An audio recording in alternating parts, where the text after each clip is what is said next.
Hi everyone, welcome back to my channel happy moment. আমি অদিতি আবারও চলে এসেছি তোমাদের সাথে নতুন একটা ব্লগ নিয়ে। আজকে বোনের আইবুড়ো ভাত, তাই আমরা যাব আমাদের গ্রামের বাড়িতে। সকাল সকাল স্নান টান সেরে রেডি হয়ে নিয়েছি। চলো তোমাদেরকে ততক্ষণে বাইরের ওয়েদারটা দেখাই। দিনটা ছিল 9 ডিসেম্বর আর বাইরের ওয়েদারটা ছিল ঠিক এই রকম। এখন মোটামুটি ঘড়িতে 11টা থেকে 12টা বাজে, আর তখনও এই রকম অবস্থা বাইরের ওয়েদারটার। একদম মেঘে কুয়াশা হয়ে রয়েছে, বাট কী করা যাবে, বাড়ির বিয়ে বলে কথা, যেতে তো হবেই। সকাল সকাল স্নান টান করে আমরা রেডি হয়ে নিয়েছি। তার সাথে আগের দিন রাত্রেই আমাদের সব ব্যাগও প্যাকিং করা ছিল। বাইরে যেহেতু অনেকটা পরিমাণ ঠান্ডা, তাই তাড়াতাড়ি সোয়েটারটা পরে নেব। সোয়েটার পরে রেডি হয়ে নিয়েছি, আর সবাই রেডি হয়ে নিয়েছে। এখন তাড়াতাড়ি বেরিয়ে পড়ব। তারপর সবাই মিলে তো ব্যাগপত্র নিয়ে বেরিয়ে পড়লাম। আর আমাদের গ্রামের বাড়িটা বেশ অনেকটাই দূরে। এখন মোটামুটি 2 থেকে 3 ঘন্টা জার্নি করে আমরা বাসে করে যাব। সবাই উঠে পড়েছি বাইরে বেরিয়ে টোটোতে। এখন যাচ্ছি। আর বাইরে কুয়াশাটা দেখছো কি পরিমাণ। সেই দিন যে কি ভয়ঙ্কর ঠান্ডা ছিল সেটা তোমরা মোটামুটি সবাই জানো। আর ওখানে বাস স্ট্যান্ডের আগেই দিদি একটু নেমেছিল, ওর কিছু একটা নেওয়ার ছিল সেই জন্য।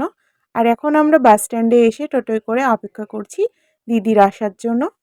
তারপর দিদি আসার পর চলে গিয়েছে আমাদের জন্য বাসের টিকিট কাটতে। বাসের টিকিট নেওয়ার পর এখন আমরা উঠে পড়বো তাড়াতাড়ি বাসে। আমরা অলরেডি অনেকটা লেট করে ফেলেছি বেরোতে, আর এই ভয়ঙ্কর ঠান্ডার দিনে কোথাও যাওয়া মানে কি অবস্থা বুঝতেই পারছো। কিছুক্ষণের মধ্যেই আমাদের বাসটা হয়তো ছেড়ে দেবে, তাই বসে পড়লাম এসে। কিছুক্ষণ পরে বাসটা করিমপুর বাস স্ট্যান্ড থেকে ছেড়ে দিয়েছিল।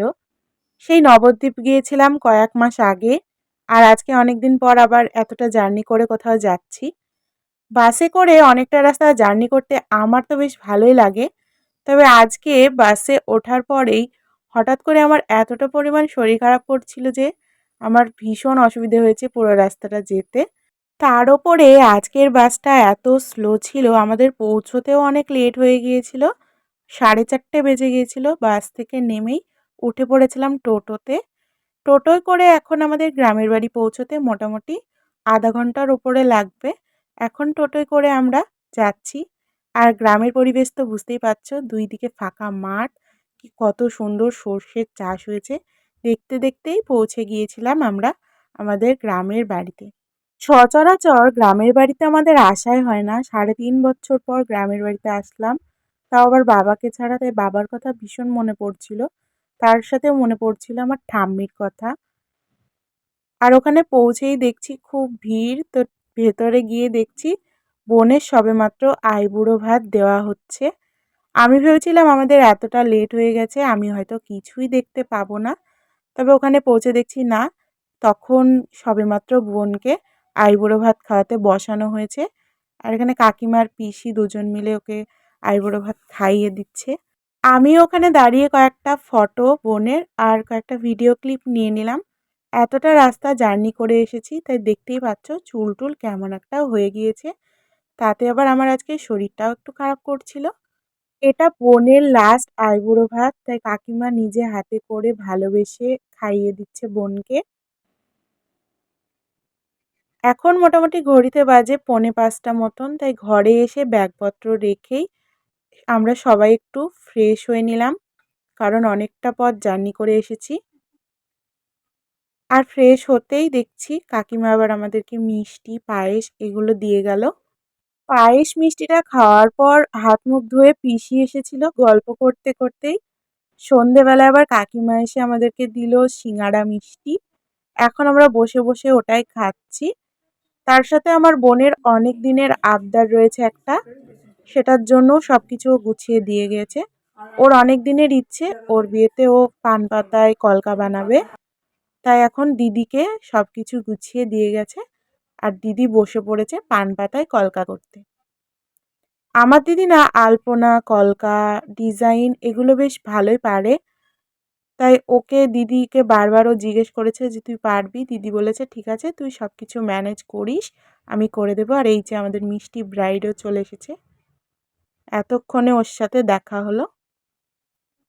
আর কলকা করতে করতেই মাঝপথে বলল যে অনেকটা রাত হয়ে গেছে আর বোনকে থুবড়ো খেতে যেতে গ্রামের অনেক বাড়ি থেকে নেমন্তন্ন করেছে।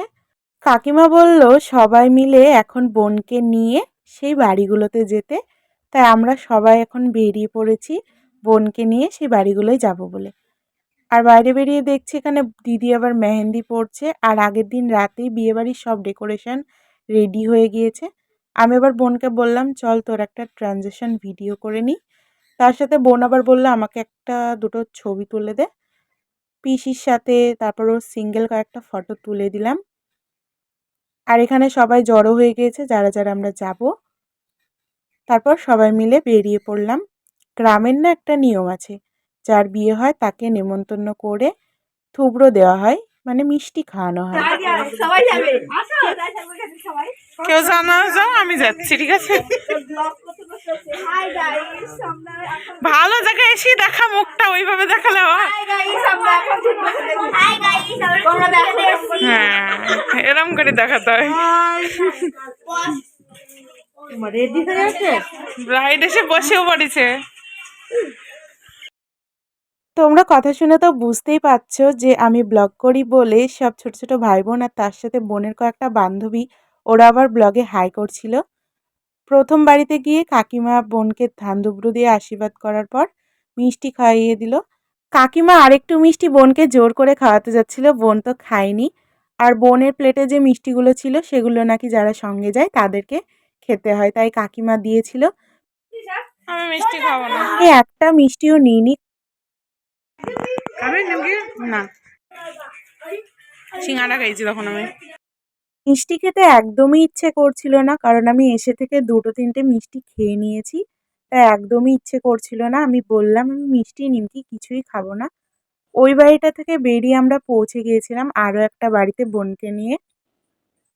গ্রামের এই নিয়মগুলো কিন্তু বেশ ভালো। শুধুমাত্র গ্রামে বলেই নয়, আমাদের সাইডেও কিন্তু এই নিয়মগুলো আছে যে থুবড়োর দিন যারা আমাদের ক্লোজ, যাদের সাথে আমাদের অনেক ভালো সম্পর্ক, তারা কিন্তু এইভাবে নেমন্তন্ন করে রাত্রিবেলায় থুবড়ো দেয়। তোমাদের কাদের সাইডে এমন এমন নিয়মের প্রচলন আছে জানিও। আর আরেকটা বাড়িতে পৌঁছে গিয়েছিলাম, এই বাড়িটাতে কিন্তু বোনের জন্য ওরা খুব ভালোবেসে নিজে হাতে পায়েস বানিয়েছিল, তাই আশীর্বাদ করে পায়েসটা খাইয়ে দিচ্ছিল।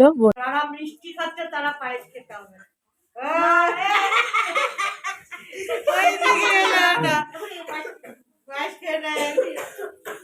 এখানে আমার পিসি বলছিল যে যারা যারা এতগুলো বাড়িতে মিষ্টি খেয়েছে তাদের কিন্তু পায়েসটাও খেতে হবে, কারণ বোন তো অতটা পায়েস খাবে না। শেষ পর্যন্ত কেউ একজন ওই পায়েসটা কিন্তু খেয়েছিল। এখন পৌঁছে গিয়েছি আর একটা বাড়িতে, আর এখানে এসে এরা দুজন গল্প শুরু করে দিয়েছে। আর এই হচ্ছে আমাদের ফুল টিম যারা গিয়েছিলাম থুবড়ো খেতে, মানে খাওয়াতে আর কি। একটু আগে যাকে দেখালাম ভিডিওতে, ওর সাথে কিন্তু আমার ভালো বন্ধুত্ব হয়ে গিয়েছিল। পুরো বিয়েটা কিন্তু আমরা অনেক আনন্দ করেছি। সেই সব ব্লগগুলোও তো শেয়ার করব পরপর, তোমরা হয়তো দেখতেই পাবে। এখানে কিন্তু শেষ নয়, মোটামুটি অর্ধেক থুবড়ো খাওয়া আমার বোনের হয়েছে, এখনও অনেকগুলো বাড়ি যাওয়া বাকি আছে। আর এই হচ্ছে আমাদের ফুল টিম। পৌঁছে গিয়েছি আমরা আবার বিয়েবাড়ির গেটের সামনে, কারণ বাকি যে বাড়িগুলো থুবড়ো খাওয়ার বাকি আছে সেগুলো বাড়িরই সামনে।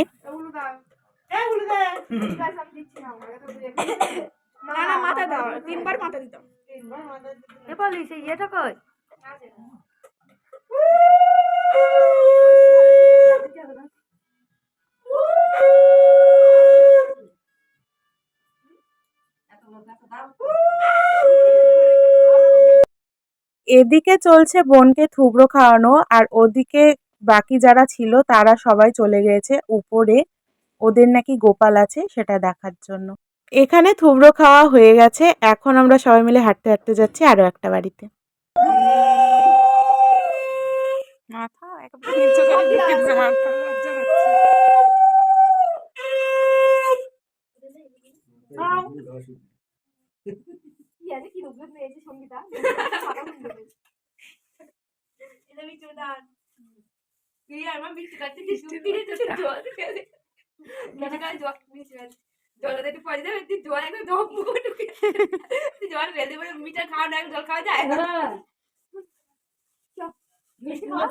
জলটা খেতে দেবে চ করে টেনে নি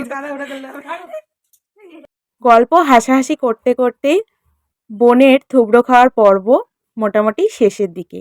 এখন যাচ্ছি আমরা নেমন্তন্ন করা শেষ বাড়িটা। এবার কোথায়?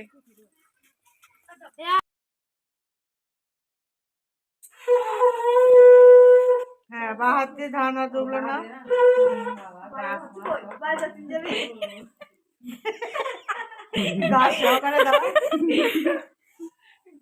তুলো দে, আমি শঙ্খ বাজাতে, তুলো দে।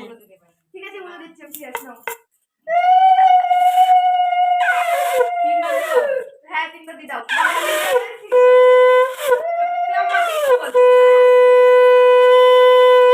বিশাল শঙ্খ।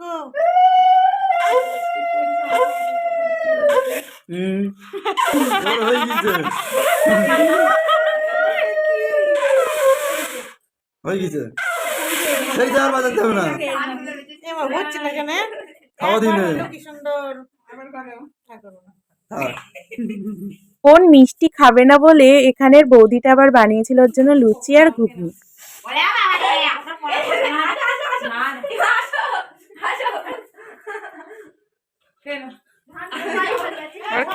আর এখন বোনকে খাইয়ে দিচ্ছে বড়দির চায়ের মেয়ে, কারণ ও হাতে নেল এক্সটেনশন।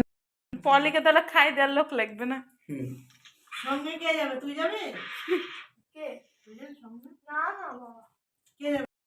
সব শেষে এই বাড়িতে এত জোর করছিল যে এখান থেকে একটা মিষ্টি খেয়েছিলাম, তারপর সোজা চলে আসলাম সবাই মিলে বাড়িতে। বাড়িতে এসেই দেখছি সব পুচকে পাচকার এখানে বসে রয়েছে, বসে বসে ওদের মতন খেলা করছে, আর অনেকটাই রাত হয়ে গিয়েছে এখন। চুপ চুপ করে ভিডিও কল করছে এখানে বরকে।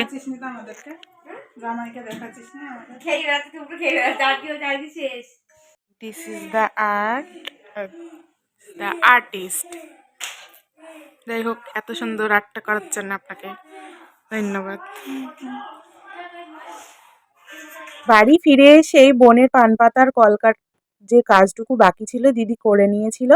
কেমন হয়েছে তোমরা জানিও। তারপর অনেকটা রাত হয়ে গিয়েছিল, খাওয়া দাওয়া করার পর বাইরে গিয়ে দেখছি ছালনাতলায় বসে বসে এই বাড়ির দিদি একা একাই আলপনা দিচ্ছে। তাই আমি আর দিদি ভাবলাম ও একা একা বসে আছে, অনেকটা রাতও হয়ে গিয়েছে, একা একা ভয় করবে, তাই আমি আর দিদি আবার গিয়ে সিংহাসনের ওপর বসে বসে ওর সাথে গল্প করছিলাম, আর ও গল্প করতে করতে আলপনা দিচ্ছিল। শীত লেগে বিয়ে বাড়িতে এসে সিংহাসনে বসে আছে। আমরা দুজন তো বসে বসে গল্প করছি দিদির সাথে, আর অনেকটা সময় আমরা বসেছিলাম ওখানটায়। আর তখনও দিদি ওদিকে আলপনা দিয়েই চলেছে।